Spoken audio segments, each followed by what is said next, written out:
찬양 감사합니다. 명절들 잘 지내셨죠? 오늘 모두 오신 여러분들 주의 이름으로 환영합니다.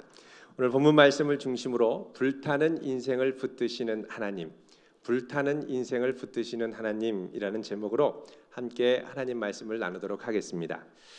요즘 베이비붐 세대들이 참 많이 은퇴를 하고 있습니다. 이 베이비붐 세대라고 하면 1955년부터 63년 사이에 태어난 우리 나이로 이제 52세에서 61세 사이에 있는 분들을 이야기를 합니다. 이 인구가 총 712만 명으로 우리나라 전체 인구의 무려 14.6%를 차지하고 있습니다. 이 세대가 앞으로 3년에서 5년 사이에 대부분 은퇴를 할 것으로 추정을 하고 있습니다. 그런데 이렇게 많은 분들이 은퇴를 하면서 그동안 아무 문제 없던 가정들이 계속해서 파열음을 내면서 심하게 삐걱거리고 있다는 사실입니다. 2014년 통계청이 발표한 이혼 통계에 따르면 20년 이상 결혼을 지속하다가 이제 이혼을 하는, 흔히 이제 황혼 이혼이라고 그러죠.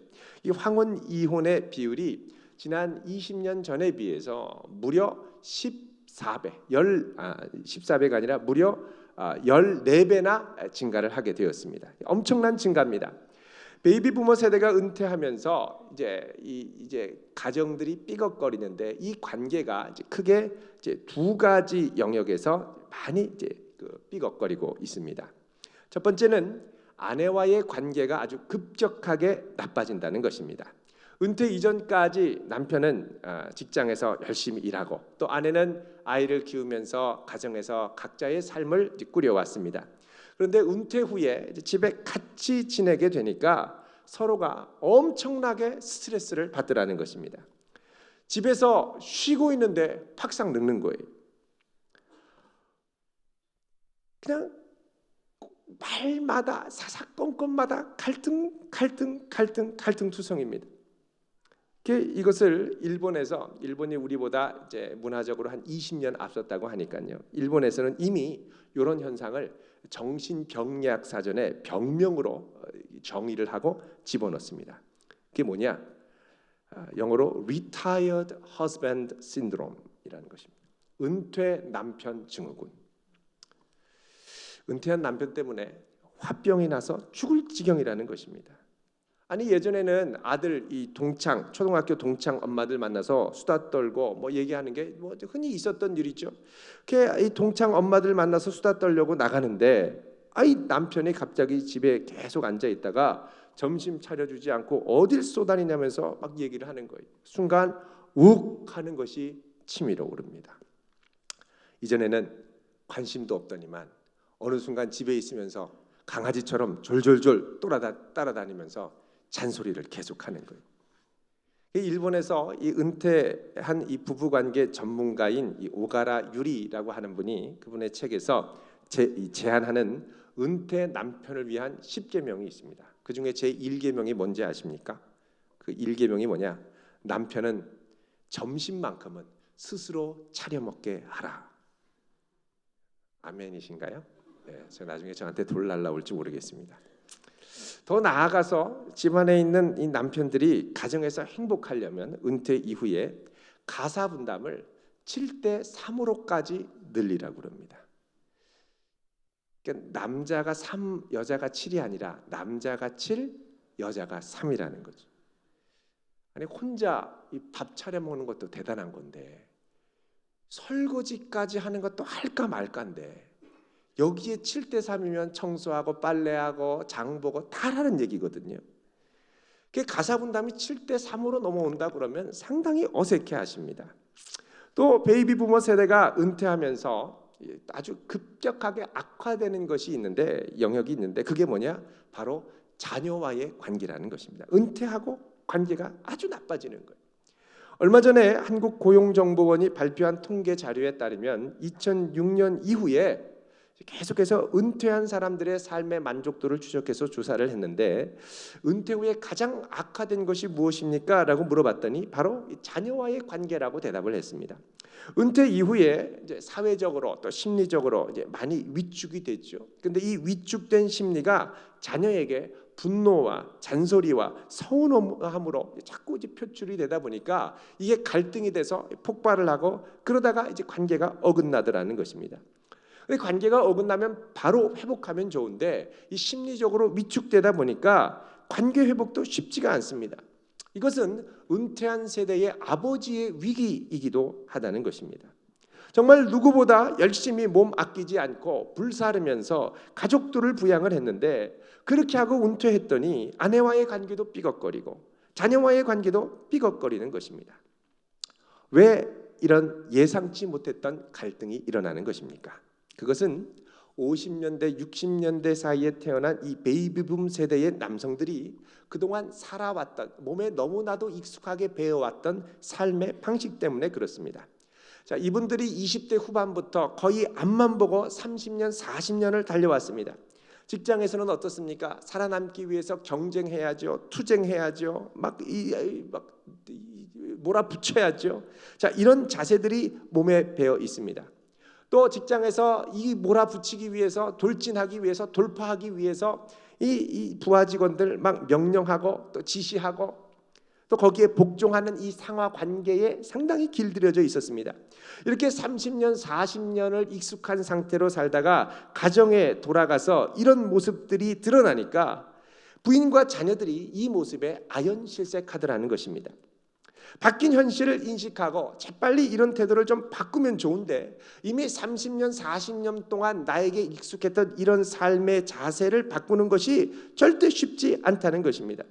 이제 나는 젊을 때 내 몸을 다 불살랐고 이제는 다 타고난 숯덩어리와 같다, 이렇게 이제 느끼는 것입니다. 자, 이미 다 타고난 숯검댕이가 무슨 변화의 여지가 있겠습니까? 그러나 그렇다고 변화하지 않으면 가정이 점점점 위기에 빠지게 되죠. 그래서 이 남성들은 은퇴하고 나서 빨리 변화해야 됩니다. 마당쇠로 바뀌어야 되고요. 내 사전에 삼식이는 없다 탁 하고 미리 가슴에 대못을 받고 살아야 한다는 것입니다. 오늘 본문 말씀에 보면 이 모세가 등장을 합니다. 모세는 은퇴의 관점에서 보면 상당히 일찍 조기 은퇴를 하신 분입니다. 나이 40에 이집트 왕자 반납하고 초야 광야에 묻혀 40년 동안을 살아갔던 분입니다. 40대까지는 정말 잘 나갔죠. 너무 잘 나가다 보니까 섣부른 열정에 불타고 섣부른 의분에 불탔다가 사람을 죽이는 바람에 그만 다 내려놓고 미디안 광야로 도망가게 됐습니다. 홀로 도망갔습니다. 그 광야에서 은퇴 후 40년을 너무나도 외롭게 검게 타버린 숯덩어리처럼 보냈다는 것입니다. 그런데 오늘 본문에 보면 이 모세는 이 광야에서 정말 숯검댕이 같은 인생을 살아가면서 양떼를 치다가 놀라운 장면을 보게 됩니다. 그것은 이 가시나무, 떨기나무에 불이 붙었는데 타지를 않는 것입니다. 오늘 말씀 2절 같이 한번 읽어보겠습니다. 시작. 여호와의 사자가 떨기나무 가운데로부터 나오는 불꽃 안에서 그에게 나타나시니라. 그가 보니 떨기나무에 불이 붙었으나 그 떨기나무가 사라지지 아니하는지라. 아멘. 자, 떨기나무는 장미나무과의 이 가시덤불입니다. 여러분, 장미 보면 이 덤불을 이루죠. 자, 이게 다 자라면 이 떨기나무 같은 경우는 1.5m 정도까지 자랍니다. 광야에서 이 가시덤불은 이제 바짝 메마른 환경에 있기 때문에 이 나무도 메말라 있는 경우가 많아서 불이 붙으면 금방 타버립니다. 순식간에 불 붙어서 타버리고 새까맣게 재만 남게 되죠. 숯땡이만 남게 됩니다.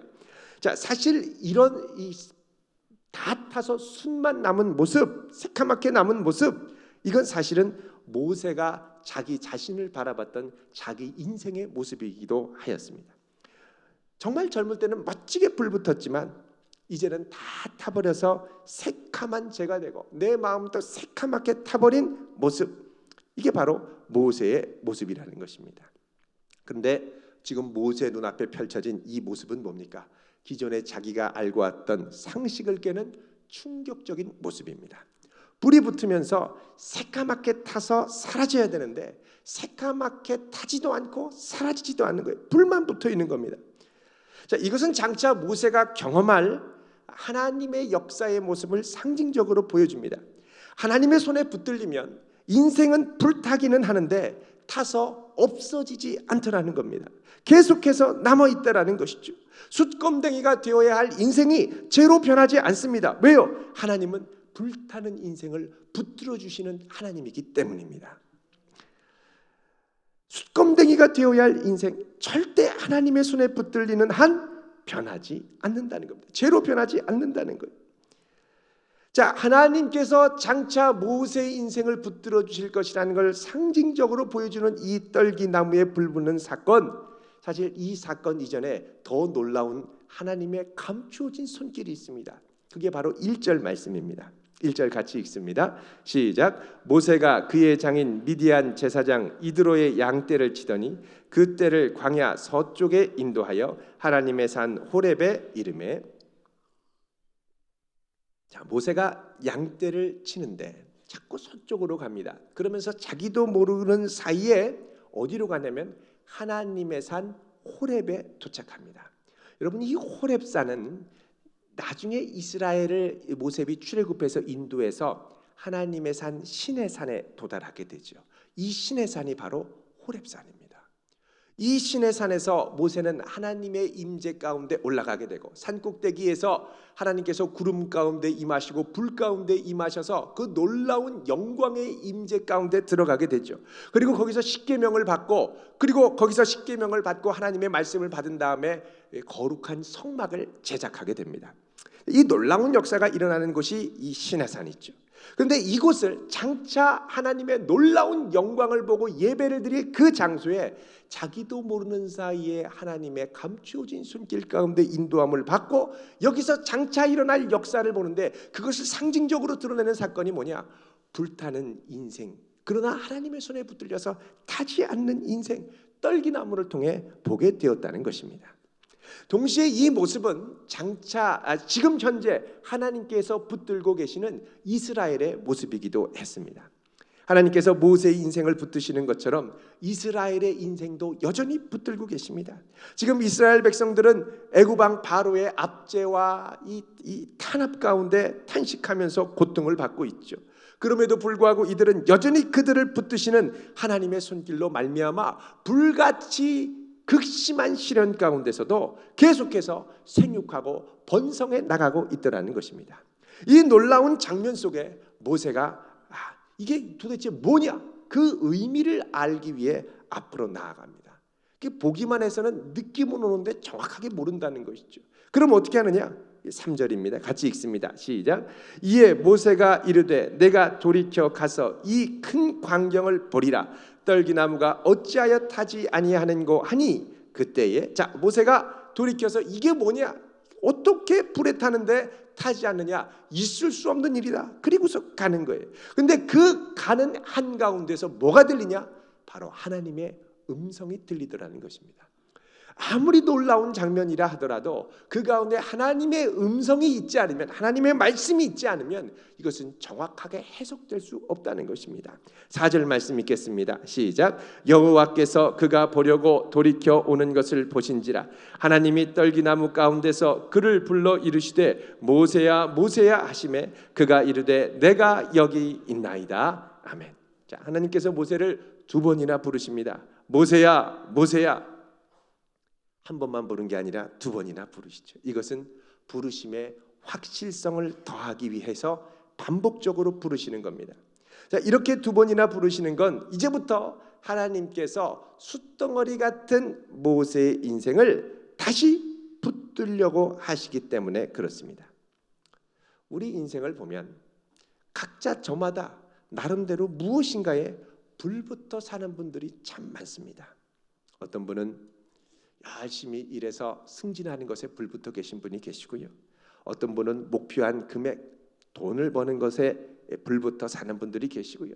또 어떤 분은 연애하는 것에 불붙어 계시고요. 근데 그 연애가 잘못된 연애에 불붙은 거죠. 또 어떤 분은 도박에 불붙어 사는 분들도 계십니다. 또 어떤 분은 자기 나름대로 추구하는 성공에 불붙어서 사는 분들도 있습니다. 일단 불붙으면 여기에 내 인생을 사르게 돼 있습니다. 불사르게 돼 있어요. 근데 문제는 이 불이 어떤 불이냐 하는 것입니다. 불붙어도 타지 않고 계속 가야 되는데 확 불 붙어서 나중에 지나고 나면 남는 것은 아무것도 없고 새카맣게 타들어가고 남은 죄밖에 없더라는 것입니다. 이전에 모세는 교만과 섣부른 의분이란 잘못된 불에 붙어서 자기의 이 전도 유망한 청춘을 다 불살랐다가 새카만 죄로 변했습니다. 전락했습니다. 그리고 이 자리에 광야에 40년간을 머물러 있게 되었습니다. 하나님께서는 이랬던 모세의 인생을 이제 다시 불 붙여 주시기 위해서, 제대로 불 붙여 주시기 위해서 그를 부르셨습니다.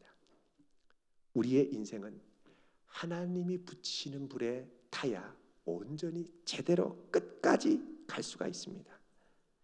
그렇게 되면 우리가 불타는 인생으로 살아가야 할 수 있는데, 이 불타는 인생, 하나님이 붙이시는 불에 타면 우리 인생이 숯덩어리, 재가 되질 않습니다. 이 불이 제대로 붙으면 하나님의 뜻을 이룰 뿐만 아니라 설사 내가 생각했던 만큼 성공하지 못해도, 실패한 것 같아도 그 실패가 완전 실패가 아니라는 거예요. 성공하는 실패로 끝난다는 것입니다. 여러분 잘 생각해 보십시오. 모세가 이렇게 하나님의 부르심을 받죠. 부르심 받고 나중에 가나안 땅으로 인도합니다. 그런데 가나안 땅으로 들어갑니까? 못 들어갑니까? 못 들어가죠. 결과적으로만 보면 실패했다고도 볼 수 있습니다. 그러나 그는 절대 실패하지 않았습니다. 이스라엘 백성 다음 세대인 여호수아에게 물려주고 잘 가나안 땅으로 들어갈 수 있도록 모든 길을 내어주고 자기 인생을 다 불살랐죠. 그의 인생은 두고두고 이스라엘의 후손 가운데 환한 등불처럼 비추는 아름다운 부르심의 결과들을 남기게 되더라는 것입니다. 주전 480년에 역사상 가장 강력한 군대로 알려졌던 군대가 있습니다. 바로 우리 성경에도 나오는 이 아하수에로, 페르시아의 왕이죠. 아하수에로의 지휘 아래 무려 25만 명이 징집되었던 페르시아의 군대입니다. 이 아하수에로가 부친의 원수를 갚기 위해서 4년간의 준비 끝에 25만 명의 대군을 동원을 해서 헬라 세계를 제패하기 위해 출정을 합니다. 자, 이 소식을 듣고 헬라의 도시국가들은 급하게 군대를 급조하는데, 그렇게 해서 모인 군사들이 7,000명입니다. 오합지졸의 군사들입니다. 이 군사들이, 이 페르시아 군사들이 오는 길목을 막고 뒤로는 칼리드로모스라고 하는 산을 이제 배경으로 삼고 뒤로 딱 하고서는 그 산으로 들어가는, 언덕을 넘어 헬라 세계로 들어가는 그 길, 폭으로 한 18m 정도가 된다고 그러죠. 이 길을 막고 서 있습니다. 자, 이 페르시아 군대는 이 조무래기들을, 여러분 7,000대 25만이면요 40대 1 정도밖에 안 됩니다. 게임이 안 되는 거죠. 그냥 짓밟고 지나가리라 이렇게 생각하고 갔는데, 웬걸요, 이 7,000명이 25만을 막아내는데 이틀이 지나도록 꼼짝하지 못하고 수많은 사상자를 내고서는 움직이지를 못하는 겁니다. 도대체 어떻게 된 거냐? 이틀 동안도 이 오합지졸을 무찌르지 못하면 우리가 이 헬라 세계에 아주 연약한 군대로 소문이 날 텐데 이러면 안 된다. 그래서 최정예 부대, 페르시아 최정예 부대, 이름이 불사조 부대입니다. 임모털, 불사조 부대를 파견합니다. 근데 불사조 부대가 들어갔는데 결과가 어땠느냐? 불사조 부대가 괴멸하게 됐습니다. 엄청난 사상자를 내고 퇴각했습니다. 이게 도대체 어떻게 된 거냐? 알고 보니까 그 7,000명의 헬라 군대, 오합지졸의 헬라 군대 안에 중심에 5%밖에 되지 않는, 5%도 채 되지 않는 300명의 스파르타인들, 군사들이 버티고 있었던 것입니다. 이 스파르타 군사들은 조국을 향한 강력한 소명감으로 불타고 있었던 사람들입니다. 어느 정도 강력했느냐? 자기들은 여기서 버티든지 죽든지 둘 중에 하나밖에 선택권이 없다고 생각하고 있었습니다. 또 이들의 어머니들도 이들이 전쟁에 나갈 때 얘기합니다. 아들아, 너 나아갈 때 절대 도망가지 말아라. 너 방패를 들고 나갔을 때 방패를 들고 다시 돌아오든지 아니면 방패 위에 얹혀 오든지 둘 중에 하나밖에 없다. 이렇게 얘기를 하는 거예요. 자, 이런 강렬한 사명감으로 무장했기 때문에 헬라 연합군의 5%도 되지 않았던 스파르타인들을 중심으로 무려 25만이나 되는 천하제일의 페르시아의 군대들을 꼼짝 못하게 하고 있었던 것입니다. 근데 나중에 이제 이 역사를 쭉 보면 중간에 배신자가 하나 생깁니다. 그래서 배신자가 이 페르시아 진영으로 한밤중에 가서 이 헬라 진영을 비밀리에 들어와서 습격할 수 있는 지름길, 이 비밀 통로를 알려주죠. 한 명의 배신자 때문에 페르시아 군들이 물밀듯이 헬라 진영으로 한밤중에 막 쳐들어옵니다. 헬라 군사들은 무서워서 기겁하고 도망가고 군대를 해산하고 뿔뿔이 흩어졌습니다. 그런데 여기서 끝까지 남아 최후로 항전했던 사람들이 바로 이 스파르타 군사들이었습니다. 자, 점점점 이 300명의 군사들이 죽어가고 끝까지 최후의 한 명까지 장렬하게 싸우면서 전쟁을 할 때 이들은 그 사이에 있었던 그 메신저 파발군에게 메시지를 전해달라고 부탁을 합니다. 그리고선 이렇게 부탁을 하죠. 메시지를 전합니다. 낯선 이어 이 메신저죠. 우리는 스파르타인들이 기대했던 대로 행동을 했고 이제 여기에 묻히노라고 그들에게 전해줘. 이렇게 전해달라는 거예요. 끝까지 사명을 다했다는 거예요. 그리고서 어떻게 되느냐? 이들 마지막 최후의 한 명까지 다 죽고 다 몰살 당하게 됐죠. 근데 이 소식이 전해지자 모든 헬라에 있는 사람들이 이 메시지를 듣고 막 심금을 울리는 메시지가 됐습니다. 자, 이 메시지를 듣고 나서 많은 사람들이 이 죽은 시신들을 수습해서 묘비를 세우는데 이 묘비에 바로 이 스파르타인들이 남겼던 마지막 메시지가 묘비문이 되어 기록이 됐습니다. 우리는 스파르타인들이 기대했던 대로 불렀던 대로 행동했고 그리고 여기에 묻힌다고 전해주십시오. 자, 이게 자극이 돼서 헬라에 있는 많은 나라들이 도시국가들이 이거 우리가 안 되겠다. 다시 싸우자. 우리가 이렇게 살면 안 된다. 그래서 도전을 받아서 다시 전쟁을 했는데 페르시아군과 다시 맞짱을 떠서 이 살라미스라고 하는 전투와 플레테라고 하는 전투에서 아주 큰 승리를 거둬서 다시는 페르시아가 헬라 세계를 넘보지 못하도록 최후의 승리를 거두게 되었습니다. 이 이야기가 우리들에게 던지는 도전이 상당히 크다고 생각을 합니다. 여러분 우리 자신들에게 한번 물어보십시오. 주변 사람들에게 성도여, 형제여, 자매여, 나는 주님이 나에게 기대하셨던 대로 나를 부르셨던 대로 최선을 다해 순종했고 행동했고 이제 여기에 묻힌다고 우리 주님께 전해주어. 여러분 나는 이렇게 말할 수 있겠습니까? 참으로 큰 도전입니다. 예수님의 제자들은 예수님이 부르시자 주저함 없이 어부로서 살던 자기의 모든 것들을 뒤로하고 기쁘게 주님을 따랐죠. 그리고 제자들 대부분은 주님께서 부르신 대로 최선을 다해 복음을 전하다가 결국 장렬하게 순교하였습니다. 베드로는 십자가에 거꾸로 매달려 죽고요. 사도 바울은 참수당해서 죽고요. 의심 많던 도마는 창으로 찔려서 죽고요. 많은 제자들이 장렬하게 최선을 다해 그 부르심을 순종해서 나아가다가 순교했습니다. 주님께서 우리를 부르실 때 보면 우리는 종종 성공 여부를 따집니다. 주님, 제가 순종하기는 해야 될 것 같은데 요거 하면 좀 성공할라나요? 괜찮을라나요? 또 어떤 분은 능력 여부를 따집니다. 주님, 이게 부르신 건 알겠는데 제가 능력이 없어서 가진 게 없어서 이거 도저히 순종하기가 어렵겠습니다. 근데 우리 주님께서는 순종하라고 부르지 않으셨어요. 우리 주님께서는 우리를 부르실 때 성공하라고 부르지 않으셨습니다. 주님께서는 우리를 부르실 때 순종하라고 부르신 줄 믿으시기 바랍니다. 순종하면 우리 인생은 불타지만 타서 없어지는 인생이 되지 않는다는 것입니다. 참 큰 도전입니다. 주님이 모세야 모세야 하고 부르시며 내가 나를 위해 내가 부른 대로 살아갈 수 있겠니? 행동할 수 있겠니? 엄청난 부름이죠. 자, 하나님께서 모세를 처음 부르실 때는 이 엄청난 도전이 크게 드러나질 않습니다. 왜요? 주님의 말씀을 보면 이게 거의 드러나질 않거든요. 자, 오늘 말씀 7절 8절 읽어보겠습니다.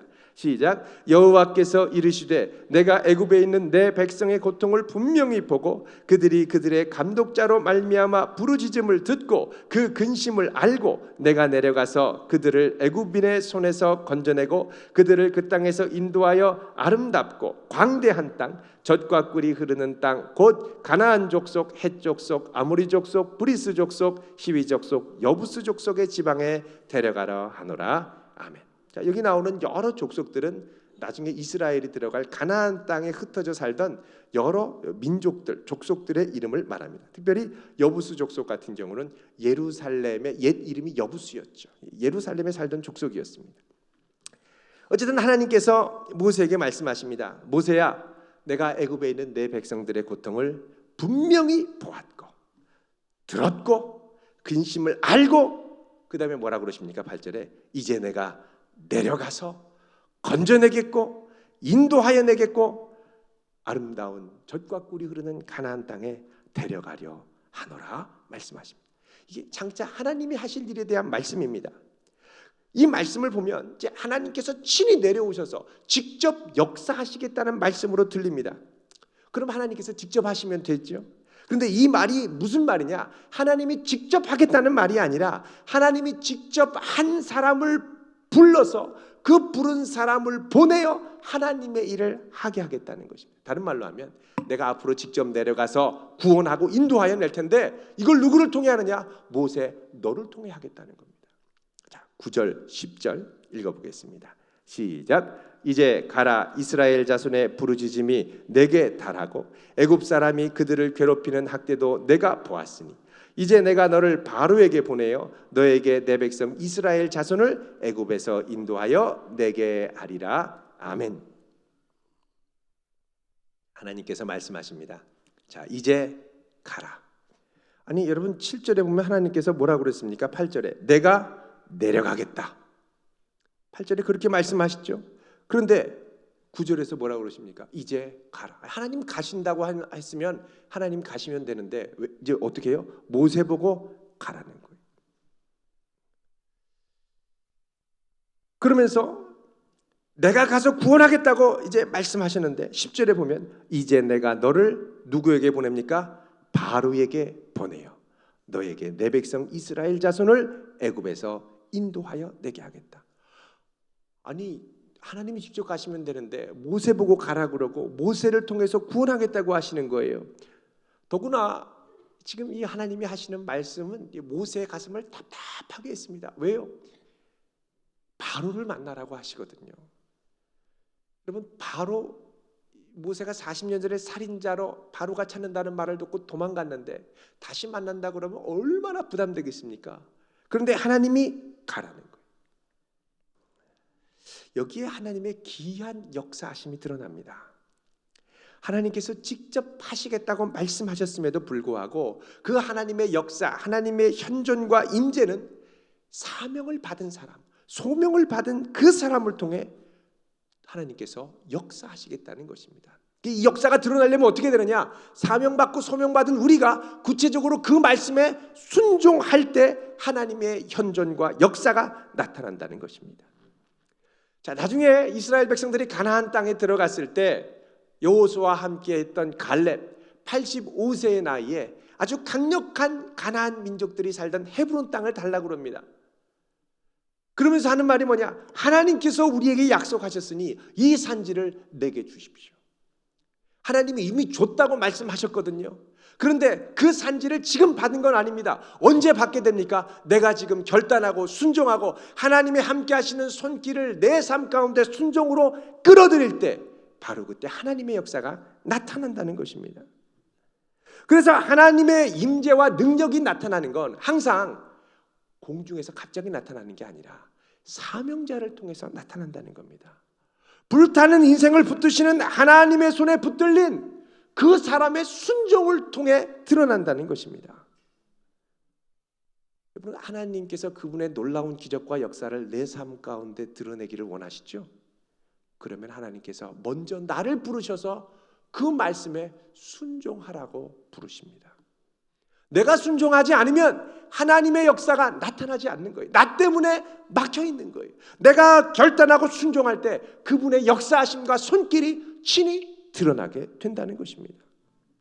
자, 하나님께서 이렇게 말씀하시자 모세는 어떻게 합니까? 당황하는 거예요. 항의합니다.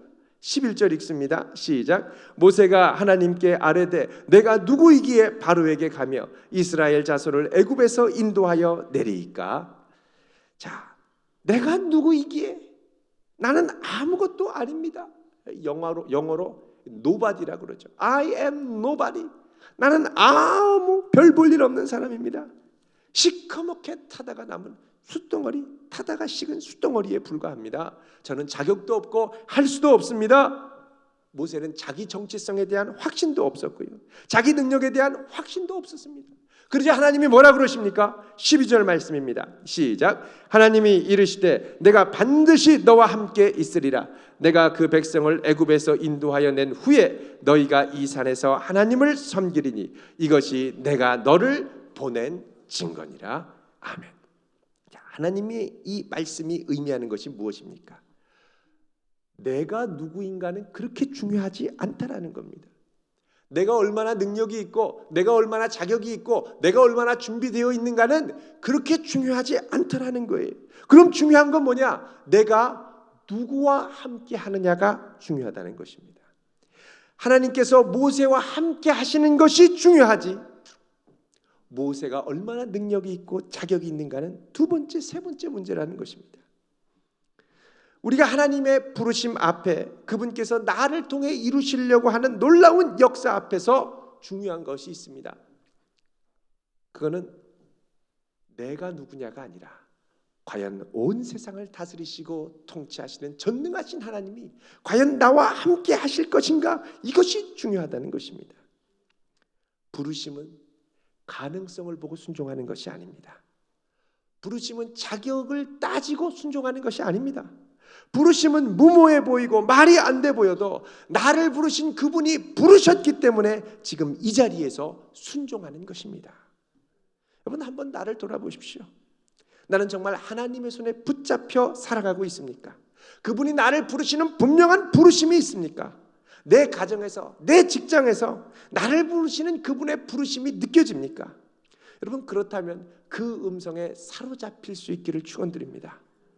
그분의 손에 사로잡히면 검은 숯검댕이처럼 사그라드는 우리의 인생도 사라지지 않고 존귀하게 쓰임받을 수 있는 줄로 믿습니다.